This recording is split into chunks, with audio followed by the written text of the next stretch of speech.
তো hello guys, বাড়িতে বাড়িতে যে জনগণনা বা সেন্সাসের কাজ চলছে আজ থেকে শুরু হয়েছে এবং চলবে 15 তারিখ পর্যন্ত। এবং অপরদিকে আপনারা অনলাইনেও কমপ্লিট করতে পারবেন, যার অফিসিয়াল ওয়েবসাইট se.census.government.in।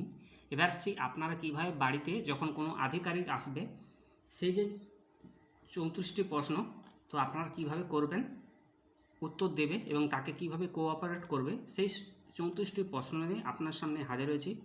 ভিডিওটি শেষ অবধি দেখবেন, অনেক কাজে লাগবে এবং অবশ্যই জনগণনা আধিকারিককে সহযোগিতা করবে এবং এটা আইনত দিক থেকে অবশ্যই তাদেরকে কোঅপারেট করবে এবং সকলকে সাহায্য করতে হবে, এটুকু অনুরোধ। এবার আসে এই 34টা যে প্রশ্ন কি হবে, তো অলরেডি আমার কাছে প্রশ্নটি রয়েছে। তো প্রথম হচ্ছে আপনাকে যেটা করতে হবে,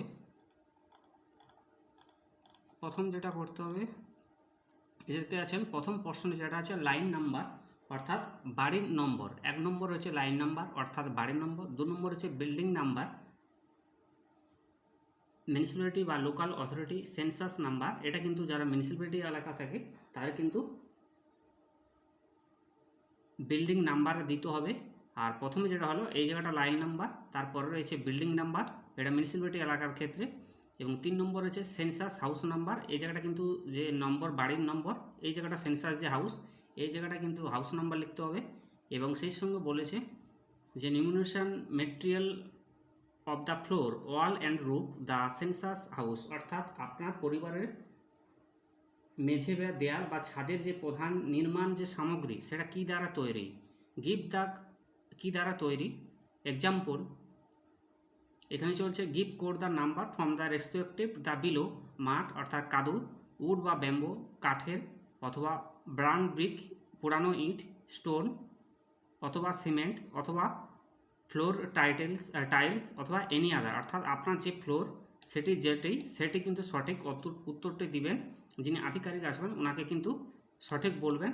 এবার আসছে 5 নম্বর বলছে ওয়াল, অর্থাৎ দেয়ালটি কেমন আপনার, গ্রাস দা বাম্বো ঘাস এবং বাঁশের তৈরি, প্লাস্টিক পলিথিন এবং মাঠ, আনব্রান্ড ব্রিক কাদো এবং উড কাঠের তৈরি বা ঘাসের তৈরি বা প্লাস্টিক পলিথিনের দেয়ালটা। তো আপনি যেটা সেই হিসাবে কিন্তু একটু দুটো করে বলবেন, সহযোগিতা করবেন। এবং 6 নম্বরে যেটা বলা আছে এবং সেই সঙ্গে বলেছে stone not pack the with the mortar কটা রয়েছে এবং stone packed with the mortar কটা রয়েছে এবং ব্রাউন ব্রিক অর্থাৎ পুরানো ইট কটা রয়েছে এবং কংক্রিট কটা রয়েছে এবং এনি আদার আপনার যেটা সেটা কিন্তু বলবেন এই ওয়ালের ক্ষেত্রে, মানে দেয়ালের ক্ষেত্রে। এবার আসছে রূপ, ছাদ। 6 নম্বর প্রশ্ন হচ্ছে ছাদ। এই যে ছাদের ক্ষেত্রে আপনাকে যে কতগুলো পুলম করতে হবে, প্রথম হচ্ছে গ্রাস মানে ঘাস, বাম্বু মানে বাঁশ, উড মানে কাঠ, মাঠ অর্থাৎ কাদর তৈরি। আপনি যেটা তৈরি করেছেন আপনার বাড়ির ছাদ সেটি বলবেন। প্রথমে বলা আছে মেশিন মেড অফ টাইলসের মেশিনের কটি রয়েছে, ব্রাউন ব্রিক্স পুরানো ইট কটি রয়েছে, স্টোন কটি রয়েছে, স্লেট কটি রয়েছে এবং জিআই মেটাল যে অ্যাবস্ট্রাক্ট যে সিট যে অর্থাৎ ছাদের উপরে যে সিট টাঙানো হয় সে সিটগুলো কত রয়েছে, এগুলো কিন্তু থাকবে। অবশ্যই তাকে একটা দুটো আপনার যদি থাকে অবশ্যই হ্যাঁ বলবেন এবং সেটা কটা রয়েছে সংখ্যায় বলতে হবে। 7 নম্বর যেটা রয়েছে restriction use of census house, write the actual use and then choose the appropriate code from the list of below, record the same in the boxes, leave land the side of column।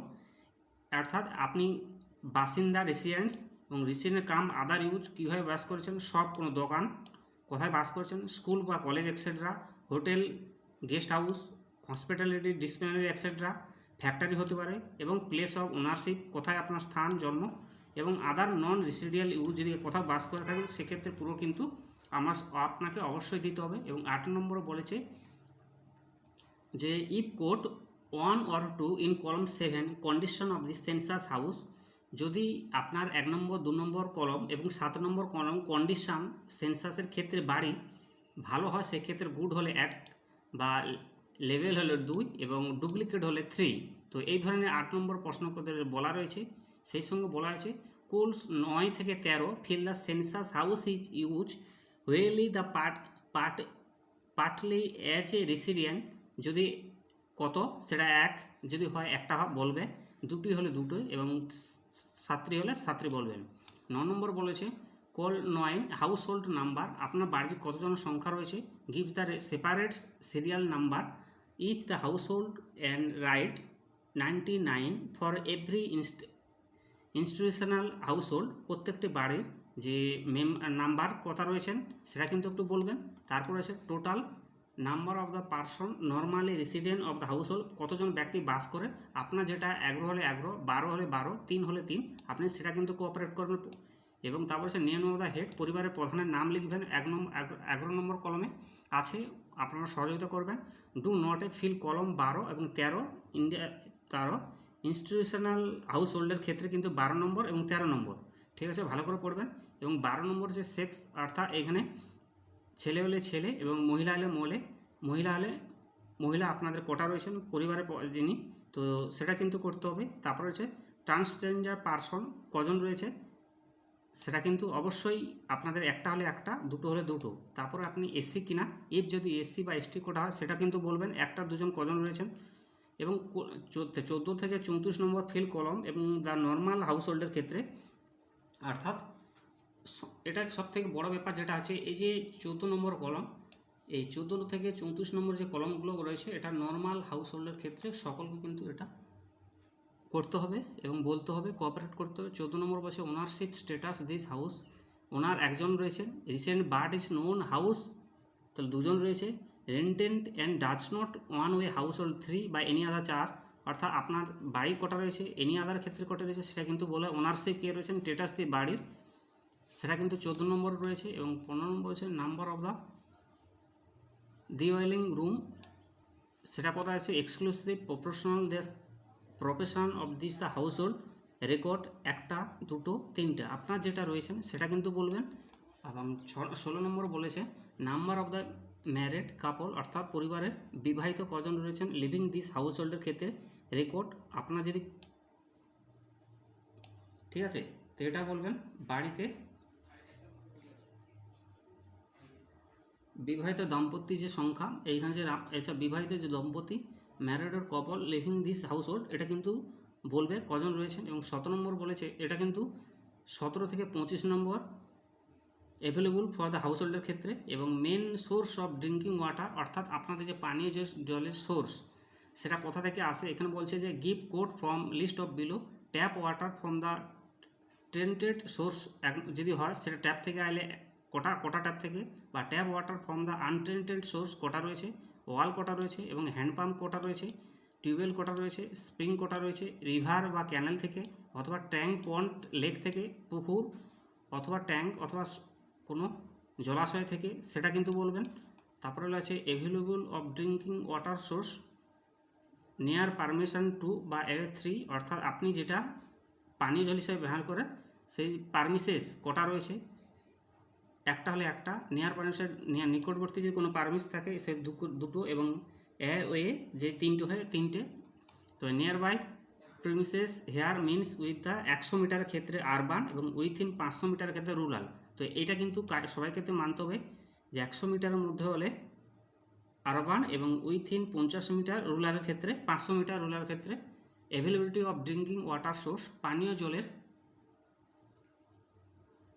যে source সেই প্রশ্নটা কিন্তু 18 নম্বর বলেছে। এবং 19 নম্বর কলম বলেছে main source of lighting, অর্থাৎ lighting আপনাদের প্রধান যে আলো তার প্রধান সোর্সটা কি, ইলেকট্রিসিটি হলে ইলেকট্রিসিটি বলবে, কেরোসিন হলে কেরোসিনও বলবে, সোলার পাম্প হলে সোলার বলবে, আদার যদি কোনো তেল জাতীয় থাকে তেলে তাহলে সেটা কিন্তু বলবে, আর এনি আদার হলে বলবে। এবং নো লাইট, কোনো আলোই নেই তাহলে সেটাও কিন্তু বলবে। তো এই ধরনের পর আবার এগিয়ে যাবেন। 21 নম্বর বলেছে if 1 2 or cool 20 type to latrine give code from the list of below, flush flush এবং latrine connected piped sewer system কটা রয়েছে। তারপর রয়েছে বলছে যে আদার সিস্টেম কটা রয়েছে, টুইন ফিট ল্যাটিন কটা রয়েছে, এবং উইথ দ্য স্ল্যাব বা আনটিল্টেড ইম্পর্টেন্ট পিট কটা রয়েছে, এবং উইথাউট দ্য স্ল্যাব কটা রয়েছে, এবং সিঙ্গেল পিট ল্যাটিন কটা রয়েছে। তো আপনাদের যেটা সেটাই কিন্তু বলবেন। আর night soil removed the by human সেটা কটা রয়েছে, এবং night soil service of animal কজন করে, সয়েল যে সার্ভিস কজন সেটা কিন্তু আপনাদেরকে লিখতে হবে। এবং সেই সঙ্গে বলেছে night soil dispose into open drain, আপনাদের কোনো ল্যাট্রিনের সোর্স করা আছে নাকি না, খোলা জায়গা, সেটা কিন্তু বলতে হবে। এবার আসছে 22 নম্বরে ওয়েস্টেজ ওয়াটার আউটলেট কানেক্টেড বা ক্লোজ কটা আপনার যে ওয়েস্টেজ জলগুলো আউটলেট কানেক্টেড আছে কিনা, যদি থাকে খোলা অবস্থায় রয়েছে খোলা অবস্থা, যদি ড্রেন থেকে ড্রেন, আর যদি বন্ধ অবস্থায় রয়েছে সেটা কটা রয়েছে সেটা কিন্তু বলতে হবে 22 নম্বর কলম। এবং 23 নম্বর বলেছে facility available with the premises, bathroom কটা রয়েছে, ইনক্লোজ উইদাউট রুফ, ছাদ, তার মধ্যে কটা ছাদ রয়েছে, আদৌ ছাদ আছে কিনা সেটা কিন্তু বলবে। তারপর বলছে 24 নম্বর ability of kitchen and LPG PNG connection, অর্থাৎ বাড়িতে যে কিচেনের রান্না সেটা কিসের কানেকশান রয়েছে, give code the from the listed below. LPG হলে একটা, পিএনজি কানেকশান থাকলে বলবেন, নচেত নয়। এবং cooking inside the house but not the kitchen, LPG PNG connection কটা রয়েছে সেটা বলবেন। এবং হচ্ছে কুকিং ওপেন আউটসাইড হাউস, অর্থাৎ বাইরে যে খোলা অবস্থায় রয়েছে যদি থাকে সেটা আউটসাইড হাউস, বাইরের ভেতরের বাইরে, তাহলে এলপিজি অথবা পিএনজি কানেকশান কটা রয়েছে বলবেন। আর does not have a LPG PNG connection, অবশ্যই তোমাদেরকে নেই, তাহলেও সেটাও বলবেন। তারপর বলছে মেন ফুয়েল ইউজ কুকিং, অর্থাৎ আমরা মেন ফুয়েল হিসাবে ব্যবহার করি কুকিং ক্ষেত্রে ফায়ারউড ব্যবহার করি না ক্রপ রেসিডেন্স, দানা শস্য আমরা কী ব্যবহার করি, এবং ক্রপ রেসিডেন্স এ ব্যাপার আছে কেরোসিন, এলপিজি, ইলেকট্রিসিটি এবং বায়োগ্যাস। ঠিক আছে, রান্নার জ্বালানি ধরন এবং বা রান্নার ঘর এবং এলপিজির সংযোগ, সেটা কিন্তু সেই সময় প্রশ্ন রয়েছে। এবং 26 নম্বর বলেছে রেড, আগেরটা যে প্রশ্ন ছিল সেটা আছে রান্নার জ্বালানির ধরন কেমন রয়েছে সেটা বলেছে, আর তার আগে ছিল যেটা প্রশ্ন রান্নার ঘর এবং এলপিজি সংযোগ, সেই যে সংযোগ কেমন রয়েছে সেটার প্রশ্ন ছিল। এবং 26 নম্বরে যেটা রয়েছে রেডিও ট্রানজিস্টর কটা রয়েছে, একটা, এবং মোবাইল কটা রয়েছে, স্মার্টফোন কটা রয়েছে, এবং 27 নম্বর রয়েছে টেলিভিশন টিভি কটা রয়েছে সেটা কিন্তু বলবেন। এবং 28 নম্বর হচ্ছে এক্সেস অফ ইন্টারনেট, বাড়িতে কটা ইন্টারনেট রয়েছে, অর্থাৎ আপনি যে বাড়িতে মোবাইল দেখেন সেটা কটা ইন্টারনেট কানেকশন রয়েছে, ল্যাপটপ কটা রয়েছেন, কম্পিউটার কটা রয়েছেন, মোবাইল কটা রয়েছেন এবং স্মার্টফোন কটা রয়েছে। 29 নম্বর বলেছে ল্যাপটপ এবং কম্পিউটার, ল্যাপটপ যদি একটা থাকে একটা, না থাকলে না। এবং সর্বশেষ television and mobile phone, smartphone যদি থাকে ইয়েস করবেন, এবং ল্যান্ডলাইন অনলি থাকলে একটি করবেন। পরের প্রশ্ন মোবাইল অনলি, স্মার্টফোন দুটি যদি থাকে বলবেন, বা আদার বেসিস মোবাইল কটা রয়েছে, বুথ কটা রয়েছে, নাম্বার বলবেন টোটাল মিলে। এবার আসছি 31 নম্বর কলমে বাইসাইকেল, স্কুটার এবং মোটরসাইকেল ম্যাপেড, অর্থাৎ বাইসাইকেল আছে কিনা, স্কুটার আছে কিনা, মোটরসাইকেল আছে কিনা। বাইসাইকেল একটা হলে একটা, মোটরসাইকেল যেটা আছে তবে বলবেন, এভাবে এগিয়ে যাবেন। এগিয়ে যাওয়ার পর 32 নম্বর প্রশ্ন হচ্ছে কার, জিপ এবং ভ্যান, অর্থাৎ গাড়ি কটা রয়েছে, একটা হলে একটা, জিপ অথবা ভ্যান কটা রয়েছে দুটি, যদি না থাকে না বলবেন। এবার আসছি 33 নম্বর প্রশ্ন main consumer the household, অর্থাৎ পরিবারের যে প্রধান দানা শস্য আমরা যে খাই সেই দানা শস্যটা কী জাতীয়, তো অবশ্যই আপনারা বলবেন ধান জাতীয় দানা শস্য, অবশ্যই আপনারা রাইস বলবেন। আর যারা গম খায় তারা গম বলবেন, বা যারা বাজরা খায় তারা বাজরা বলবেন। এছাড়া এনি আদার অপশান রয়েছে, অবশ্যই তোমরা কিন্তু বলবে।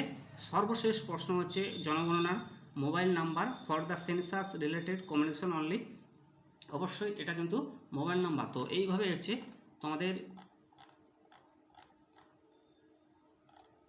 ফর্ম, ঠিক আছে। এই 34টি ফর্ম কিন্তু অবশ্যই যিনি আধিকারিক আসবে অবশ্যই তাকে সহযোগিতা করবেন। এবং সেই প্রশ্নগুলো আরেকবার আপনাদের সামনে বলে দিচ্ছি, বাংলাতে বলে দিচ্ছি, সঙ্গে থাকুন। বাড়ির নম্বর এবং গৃহ নাম্বার, মেঝে, দেয়াল বা ছাদের প্রধান নির্মাণ সামগ্রী, এবং পরিবারের সদস্য সংখ্যা ও পরিবারের সংখ্যা, এবং পরিবারের প্রধানের নাম, লিঙ্গ এবং তফসিলি জাতি কিনা, বাড়ির মালিকের ধরন এবং বসবাসের যোগ্য বা ঘরের সংখ্যা, বিবাহিত দাম্পত্যের সংখ্যা, পানীয় জলের উৎস সেটা কোথা থেকে আসে, বিদ্যুতের প্রধান উৎস সেটা কোথা থেকে আসে এটা প্রশ্ন রয়েছে। শৌচালয়ের ধরন, কেমন শৌচালয় রয়েছেন, বাড়ির ছাদ আছে কিনা সেটাও রয়েছে, বাড়িতে স্নানের ব্যবস্থা কীরকম। তো অনেকগুলো অপশন রয়েছে, অবশ্যই আপনারা সহযোগিতা করবেন। তারপর হচ্ছে রান্নাঘর এবং রয়েছে কিনা, বা এলপিজি সংযোগ কেমন রয়েছে, রান্নার জ্বালানি কী ধরনের ব্যবহার করে থাকেন। তারপর রয়েছেন রেডিও, টেলিভিশন, ইন্টারনেট কটি রয়েছেন, মোবাইল এবং স্মার্টফোন কটি রয়েছেন, এবং সাইকেল, মোটরসাইকেল, চার চাকার গাড়ি কটি রয়েছেন, এবং পরিবারের প্রধান খাদ্যশস্য কী, সর্বশেষ মোবাইল নম্বর। তো এই প্রশ্নগুলো কিন্তু ডিটেলসে তোমাদেরকে ইংরাজিতে আছে, যেটা আমি আগেই বললাম। আশা করি চ্যানেলটিকে সাবস্ক্রাইব করবেন, পাশে থাকবেন এবং যিনি আধিকারিক আসবেন অবশ্যই আপনারা কিন্তু এই house holding and house census schedule 2027 যে ইমিউনারেশন যে ফর্ম অবশ্যই তোমরা তাদেরকে ফিল আপ করবেন। আর যারা অনলাইনে ফিল আপ করবেন তাদেরকে যে নাম্বারটা রেজিস্ট্রেশন একটা নাম্বার দিতে হবে ইমিউনেশন নম্বর, অবশ্যই তাকে ফর্ম ফিল আপ করার পর অবশ্যই তার হাতে দিয়ে দিবেন। আর যারা অফলাইনে করবেন তো তাদের কোনো চিন্তা নেই, তাদের বাড়িতে আধিকারিক আসবে, অবশ্যই তাদেরকে সহযোগিতা করবেন। এবং দর্শকের উদ্দেশ্যে আজকের লেটেস্ট আপডেট জনগণনার যে 34টি প্রশ্ন আপনারা কিভাবে আগে থেকে সতর্ক হবেন এবং তাদেরকে সাহায্য করবেন বা কোঅপারেট করবেন, সেই উদ্দেশ্যে আজকের video. Thank you so much এতক্ষণ ভিডিও দেখার জন্য। আর একবার অনলাইনে যারা করবেন সেই অফিসিয়াল ওয়েবসাইটটা বলে দিচ্ছি, accensus.government.in, এটি হচ্ছে অফিসিয়াল ওয়েবসাইট, ঠিক আছে। তো এই অফিসিয়াল ওয়েবসাইটে তোমরা কিন্তু ফর্মটি ফিল আপ করতে পারবে এবং ফিল আপ করার পর একটি মোবাইল নাম্বার লাগবে। তবে সর্বপ্রথম মনে রাখবে এটি ফর্ম ফিল আপের করতে কোনো পরিবর্তন হবে না, একজন ব্যক্তি একটি ফর্ম ফিল আপ করতে পারবেন এবং কোনো নামের পরিবর্তন হবে না। তো সাবধানে করবেন, একটি মোবাইল নাম্বার দিয়ে এবং তাতে পরিবারের যত জনসংখ্যা রয়েছে সব এন্ট্রি করবেন। আর আপনার কী ধরনের অবস্থা সমস্ত তথ্য যা যা প্রশ্ন রয়েছে সঠিক উত্তর দিয়ে আপনি ফিল আপ করবেন। ফিল আপ করার পর একটি এনুমেরেশন নাম্বার একটা পাবে, সেই নম্বরটা কিন্তু যিনি আধিকারিক আসবে তার হাতে দিয়ে দিবে 1 থেকে 15 তারিখের মধ্যে অথবা 15 তারিখ থেকে 30 তারিখের মধ্যে। অবশ্যই ভিডিওটি কেমন লাগলো জানাবে। ধন্যবাদ, পাশে থাকবেন। আপনার শুভ হোক।